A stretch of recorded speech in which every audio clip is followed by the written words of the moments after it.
আসসালামু আলাইকুম সুপ্রিয় চাকরি প্রার্থী এবং অন্য যারা দেখছেন সকলকে স্বাগত জানাচ্ছি। প্রত্যাশা করছি সকলেই ভালো আছেন।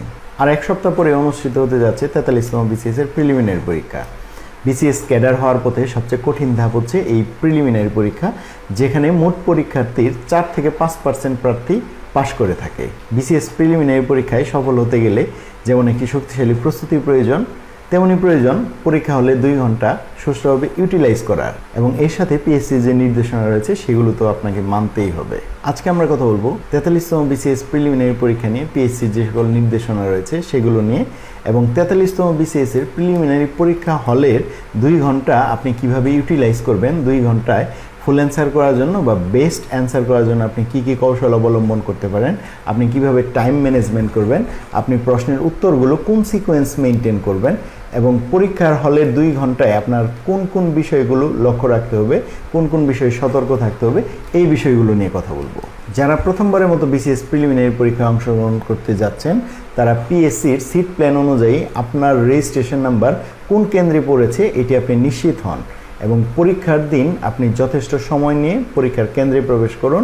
মনে রাখবেন, পরীক্ষা শুরুর পরে কোনো প্রার্থীকে পরীক্ষার কেন্দ্রে প্রবেশ করতে দেয়া হয় না। 43তম বিসিএস প্রিলিমিনারি পরীক্ষায় মাস্ক ছাড়া কোনো প্রার্থীকে পরীক্ষার হলে প্রবেশ করতে দেয়া হবে না। প্রিলিমিনারি পরীক্ষায় কালো বল পয়েন্ট কলম দিয়ে ওএমআর বৃত্ত ভরাট করতে হয়, এই বিষয়টি আমরা সবাই জানি। আপনি ওএমআর বৃত্তটি দ্রুত ভরাট করার জন্য আপনি মোটা নিবের একটি বল পয়েন্ট কলম নির্বাচন করবেন।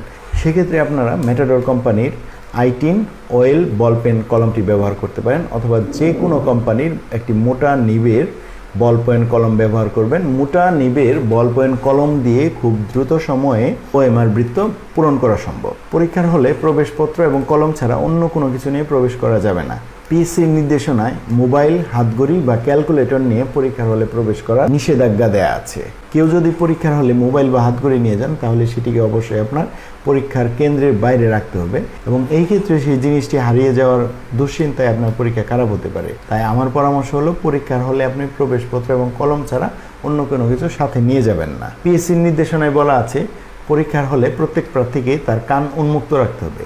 তাই যে সকল ফিমেল পার্টিসিপেন্ট হিজাব ব্যবহার করেন তারা অবশ্যই তাদের কান উন্মুক্ত রাখবেন, এবং যারা কানে হিয়ারিং এইড ব্যবহার করেন তারা পূর্ব থেকে পিএসসির কাছে অনুমতি নিয়ে নেবেন, তাহলে আপনি পরীক্ষার হলে হিয়ারিং এইডটি ব্যবহার করতে পারবেন। সবগুলি কেন্দ্রে প্রতিটি কক্ষে পিএসসি কর্তৃক দেয়াল ঘড়ি সরবরাহ করা হয়। ওএমআর শিটে আপনার 8 ডিজিটের রেজিস্ট্রেশন নাম্বারটি শুদ্ধভাবে লিখুন, এবং আপনার প্রবেশপত্রে যে স্বাক্ষর দিয়েছিলেন সেই অনুরূপ স্বাক্ষর হাজিরা খাতায় দিতে হবে। পরীক্ষার প্রবেশপত্রে কোনো রূপ রাপ করা যাবে না। আপনি রাপ করার জন্য প্রশ্ন ব্যবহার করতে পারেন, আপনি প্রশ্নে পেন্সিল বা কলম দিয়ে রাপ করতে পারবেন। যারা প্রথমবারের মতো বিসিএস প্রিলিমিনারি পরীক্ষায় অংশগ্রহণ করতে যাচ্ছেন তারা জেনে রাখুন, পূর্ব থেকেই পরীক্ষার প্রশ্ন এবং উত্তরপত্রের সেট নাম্বার বসানো থাকে। তাই কক্ষ পর্যবেক্ষক বা ইনভিজিলেটর আপনাকে একই সেটের প্রশ্ন এবং উত্তর দিয়েছে কিনা এই বিষয়টি নিশ্চিত হন। আপনার প্রশ্ন এবং উত্তরপত্রের সেট নাম্বার না মিললে আপনি প্রশ্নের উত্তরগুলো যতই সঠিক লিখুন না কেন আপনার পুরো উত্তরটাই কিন্তু বৃথা হয়ে যাবে। তাই এই বিষয়টিতে অধিকতর সতর্কতা অবলম্বন করুন, প্রশ্ন এবং উত্তরের সেট নাম্বারটি মিলিয়ে নিন। উত্তরপত্রের ওএমআরে প্রশ্নের অপশনগুলো ক, খ, গ, ঘ সিরিয়ালটি কিভাবে লেখা হয়েছে এই বিষয়টি সচেতনভাবে লক্ষ্য করুন। 25তম বিসিএসে দেখা গিয়েছে অনেক প্রার্থী উত্তরপত্রের ক, খ, গ, ঘ এর সিরিয়ালটি একটু দেরিতে লক্ষ্য করেছিল, এবং এর মাঝে তারা 5-6টি প্রশ্নের উত্তর দিয়ে ফেলেছে। ফলে তারা যে 5-6টি প্রশ্নের উত্তর দিয়ে ফেলেছিল সেই প্রশ্নগুলো ভুল হয়েছে, এবং তাদের মোট নম্বরে এই 6-7 নম্বর তো যোগ হয়নি, উল্টো এই 6-7 নম্বরের জন্য তারা 0.5 করে নেগেটিভ মার্কিংয়ে শিকার হয়েছে। অনেকেই প্রশ্ন করে বিসিএস প্রিলিমিনারি পরীক্ষায় উত্তরদানের সিকোয়েন্সটা কেমন হতে পারে। কেউ 1 নম্বর প্রশ্ন থেকে উত্তর দেওয়া শুরু করে, আবার কেউ সাবজেক্ট ওয়াইজ উত্তর দেয়। সেক্ষেত্রে আমার পরামর্শ হচ্ছে, মানসিক চাপমুক্ত থাকার জন্য যে বিষয়গুলো আপনার কাছে সহজ মনে হয় আপনি সেই বিষয়গুলোর উত্তর প্রথমে দিবেন। এক্ষেত্রে আপনার উত্তরদানের সিকোয়েন্স হতে পারে বাংলাদেশ বিষয়গুলি, আন্তর্জাতিক বিষয়গুলি, বাংলা, বিজ্ঞান, ইংরেজি এবং সবশেষে গণিত। প্রিলিমিনারি পরীক্ষায় একটি গুরুত্বপূর্ণ বিষয় হচ্ছে সময় ব্যবস্থাপনা বা টাইম ম্যানেজমেন্ট। প্রিলিমিনারি পরীক্ষায় একজন প্রার্থীকে 2 ঘন্টায় মোট 200টি এমসিকিউর উত্তর দিতে হয়। সেই ক্ষেত্রে প্রতিটি এমসিকিউর জন্য একজন প্রার্থী 36 সেকেন্ড করে সময় পায়, কিন্তু প্রতিটি এমসিকিউতে 36 সেকেন্ড করে সময় নিলে একজন প্রার্থী কখনোই ফুল অ্যান্সার করতে পারবে না। সেক্ষেত্রে আমার পরামর্শ হচ্ছে ইংরেজি এবং ম্যাথ ছাড়া বাকি 135টি এমসিকিউ প্রথম 1 ঘন্টায় শেষ করার চেষ্টা করুন এবং বাকি যে 65টি এমসিকিউ রয়েছে যেখানে ইংরেজি এবং ম্যাথ রয়েছে এগুলো আপনি পরবর্তী 1 ঘন্টায় শেষ করুন।